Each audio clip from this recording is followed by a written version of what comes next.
12th का result आ गया है, जेई का भी स्कोर आ चुका है और अभी इस वक्त लाखों स्टूडेंट्स के दिमाग में एक अलग ही लेवल की हलचल चल रही है।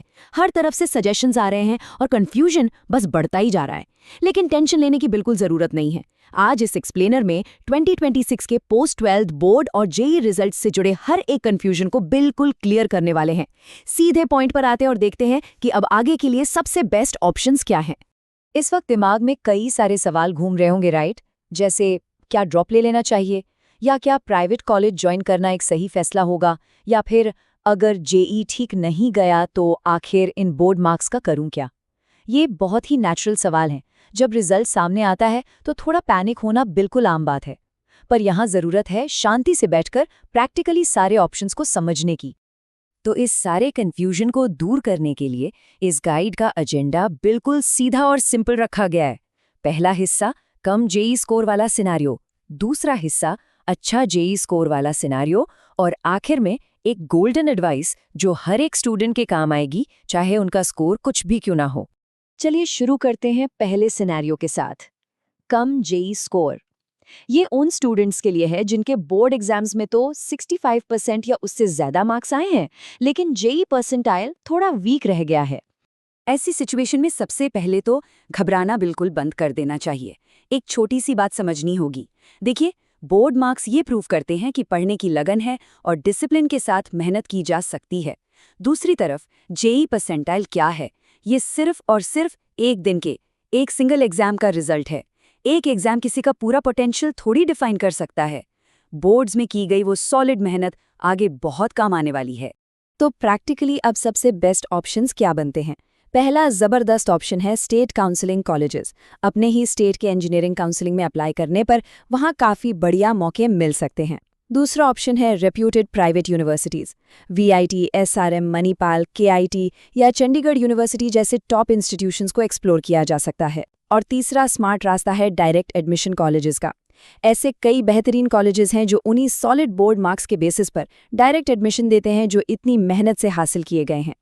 अब इन अच्छे ऑप्शंस को देखने के बाद सबसे बड़ा और थोड़ा डरावना सवाल जो तुरंत सामने आता है वो ये है कि क्या ऐसी सिचुएशन में एक ड्रॉप ईयर लेना एक अक्लमंद फैसला होगा? क्या सच में 1 साल और रुकना चाहिए? एक ड्रॉप ईयर लेने का सीधा सा मतलब है पूरे 1 साल तक रोजाना खुद को हाईली मोटिवेटेड रखना। इसके लिए एक बहुत ही एक्सट्रीम लेवल के डिसिप्लिन की जरूरत होती है। अगर अंदर से आवाज आ रही है कि अगले 1 साल तक बिना किसी डिस्ट्रैक्शन के फोकस किया जा सकता है, तभी ड्रॉप का सोचना चाहिए।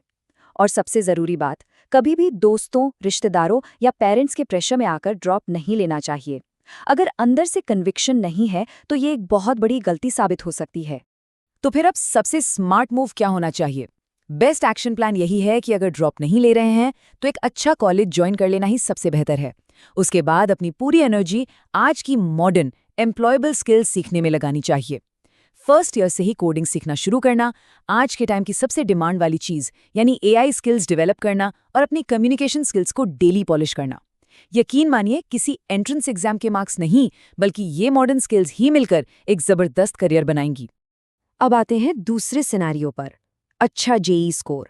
ये उन स्टूडेंट्स के लिए है जो प्रैक्टिकली एक बहुत ही स्ट्रॉन्ग जोन में बैठे हैं, जिनका जेई परसेंटाइल 90 के ऊपर है और बोर्ड्स में भी 75% से ज़्यादा स्कोर आया है। यहाँ ऑनेस्टली एक बहुत ही शानदार ऑप्शंस का बुके अवेलेबल है। यहाँ एक सॉलिड लेवरेज मिलता है। एनआईटीज़ की लोअर ब्रांचेस को कॉन्फिडेंटली टारगेट किया जा सकता है। इसके अलावा स्टेट के जो टॉप गवर्नमेंट कॉलेजेस हैं वो एक बहुत ही सेफ और बढ़िया ऑप्शन है। आईआईटीज़ के स्पॉट राउंड्स पर भी बिल्कुल नज़र बनाए रखनी चाहिए। और हाँ, रेप्यूटेड प्राइवेट कॉलेजेस में अप्लाई करना भी एक बहुत स्मार्ट मूव है, क्योंकि इस हाई स्कोर की वजह से वहाँ हेवी स्कॉलरशिप्स मिलने के चांसेस काफ़ी ज़्यादा होते हैं। पर एक सेकंड, हाई स्कोर होने का मतलब ये बिल्कुल नहीं है कि बिना सोचे समझे किसी भी रैंडम कॉलेज में एडमिशन ले लिया जाए। यहाँ गलती नहीं करनी है। एक strict step by step checklist follow करना ज़रूरी है। किसी भी कॉलेज को लॉक करने से पहले उसके प्लेसमेंट रिकॉर्ड्स को डीपली चेक करना चाहिए। अपनी ब्रांच प्रेफरेंस को दम क्लियर रखना चाहिए। कॉलेज की फीस और लोकेशन को रिव्यू करना होगा। और सबसे ज़रूरी, उस कॉलेज का कोडिंग कल्चर कैसा है और वहाँ इंटर्नशिप्स का कैसा एक्सपोजर मिलता है। इस पूरी चीज़ का एक थरो असेसमेंट होना ही चाहिए। तो इस हाई स्कोर वाले ब्रैकेट में क्या ड्रॉप ईयर के बारे में सोचना भी चाहिए? सच कहा जाए तो 90 से ऊपर के स्कोर पर ऑलरेडी काफी डिसेंट और स्ट्रॉन्ग ऑप्शंस खुल जाते हैं। ड्रॉप लेने के बारे में सिर्फ और सिर्फ तब सोचना चाहिए जब स्कोर एग्जैक्टली 95 परसेंटाइल के आसपास हो और एक बहुत ही स्ट्रॉन्ग कॉन्फिडेंस हो कि इसको अगले साल 100% पुश किया जा सकता है। वरना एक पूरा साल वेस्ट करने की कोई लॉजिकल जरूरत नहीं है। आगे बढ़कर इन्हीं बेस्ट ऑप्शंस में से एक टॉप कॉलेज चुनना ही समझदारी है। ओके, अब इस पूरे एक्सप्लेनर के सबसे क्लाइमैक्टिक और इम्पॉर्टेंट हिस्से पर आते हैं।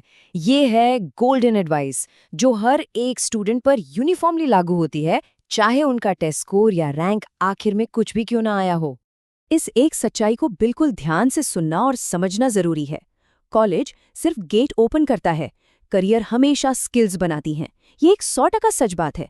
एक टॉप टियर कॉलेज पहली जॉब इंटरव्यू के दरवाजे तक जरूर पहुंचा सकता है, लेकिन उस इंटरव्यू रूम के अंदर घुसकर वो सीट कौन पक्की करेगा, वो तय होता है टोटली इंडिविजुअल कैपेबिलिटीज से।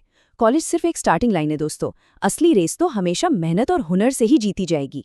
आज के इस हाइपर कम्पिटिटिव लैंडस्केप में आखिर वो कौन सी चीजें हैं जो किसी एंट्रेंस रैंक से भी 1000 गुना ज्यादा पावरफुल हैं? वो हैं सॉलिड कोडिंग स्किल्स, बेहतरीन कम्युनिकेशन, रियल वर्ल्ड इंटर्नशिप्स, खुद के स्क्रैच से बनाए हुए प्रोजेक्ट्स, लेटेस्ट एआई स्किल्स और सबसे बढ़कर कॉन्फिडेंस। आज की डेट में टॉप टेक कंपनीज किसी भी रैंक से ज्यादा इन मॉडर्न स्किल्स को वैल्यू करती हैं। अगर ये सब पोर्टफोलियो में शामिल हैं तो किसी भी टीयर के कॉलेज से निकलकर एक टॉप पैकेज उठाया जा सकता है। अगर करियर सक्सेस के लॉन्ग टर्म डेटा को समझा जाए तो इनिशियल कॉलेज या एग्जाम रैंक का हिस्सा सिर्फ और सिर्फ लगभग 20% ही मैटर करता है। बाकी का जो मैसिव 80% हिस्सा है ना, वो टोटली इन्हीं मॉडर्न स्किल्स पर डिपेंड करता है। ये इस बात का सबसे बड़ा प्रूफ है कि अगर स्टार्टिंग पॉइंट थोड़ा वीक भी रह गया है तो भी गेम अभी पूरी तरह मुट्ठी में है। सिर्फ उस 80% स्किल्स वाले हिस्से को स्ट्रॉन्ग बनाकर आगे की सक्सेस को पूरी तरह गारंटी किया जा सकता है। तो इस पूरे एनालिसिस का निचोड़ यही है कि टेंशन नहीं लेनी है, बल्कि बहुत स्मार्ट तरीके से आगे बढ़ना है। अगर स्पेसिफिक गाइडेंस चाहिए तो जेई स्कोर, बोर्ड परसेंटेज और स्टेट नीचे कमेंट्स में ड्रॉप किया जा सकता है, ताकि एकदम टारगेटेड एडवाइस और बेस्ट ऑप्शंस मिल सके। और अगर ये एक्सप्लेनर सच में हेल्पफुल लगा हो तो इसे किसी कंफ्यूज दोस्त के साथ जरूर शेयर करें। इस सेशन को खत्म करने से पहले ये आखिरी सवाल छोड़कर जा रहा हूं, क्या एक सिंगल एग्जाम का रिजल्ट आगे की पूरी जिंदगी तय करेगा, या आज नई स्किल्स सीखने का फैसला आने वाले कल को खुद डिजाइन करेगा?